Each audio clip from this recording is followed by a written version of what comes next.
Netflix is canceling their NBA documentary series Starting Five after 2 seasons. Primary reason why Netflix is canceling this Starting Five series is because they've had great success with their sports documentary series that they've produced over the years, but the viewership for Starting Five in comparison to the rest of the documentary series has been low in comparison. My personal theory as to why the viewership was low is because there is a lack of variety in the types of players being cast for the series. Season 1 of Starting Five, you have LeBron, Jason Tatum, Anthony Edwards, Jimmy Butler, and Domantas Sabonis.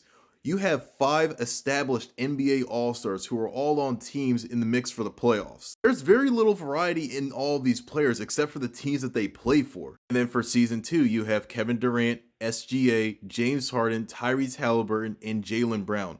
5 established NBA All-Stars all playing for teams that are going to make the playoffs except for Kevin Durant and the Suns. There's no variety or contrast amongst these players or the situations that they're in. The quarterback series, which is also on Netflix, did a much better job in this regard because you have 3 different calibers of starting NFL quarterbacks. This was all filmed during the 2022 NFL season, and that year, Pat Mahomes was the consensus best quarterback in the NFL. He won the MVP, eventually won the Super Bowl, and then also casted that season we have Kirk Cousins, who was an established starting quarterback, very good, above average. And then you also have Marcus Mariota, who at this point was a fringe starter and was in jeopardy of getting benched that season, which actually did happen. You have 3 different tiers of athletes in their ability within this one season of quarterback. I think from an entertainment standpoint, that's what was really lacking with Starting Five. They just needed more variety with the play. I understand the logic of wanting to have established all-stars because you want to bring those big names to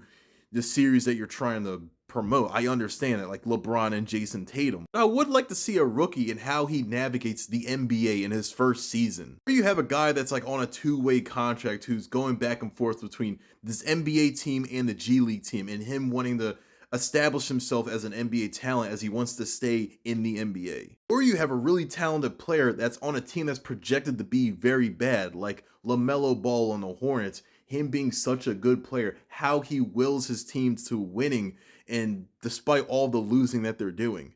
Like, that's so much more interesting than having the same archetype of player. I don't think the reasons that I mentioned are the primary driving forces as to why Starting Five got canceled, but I'd like to think that it's one of the answers. But I think that there's absolutely no way that this show should have been canceled after 2 seasons because there's so much potential, but I think that Netflix really dropped the ball with the casting and how they went about this series.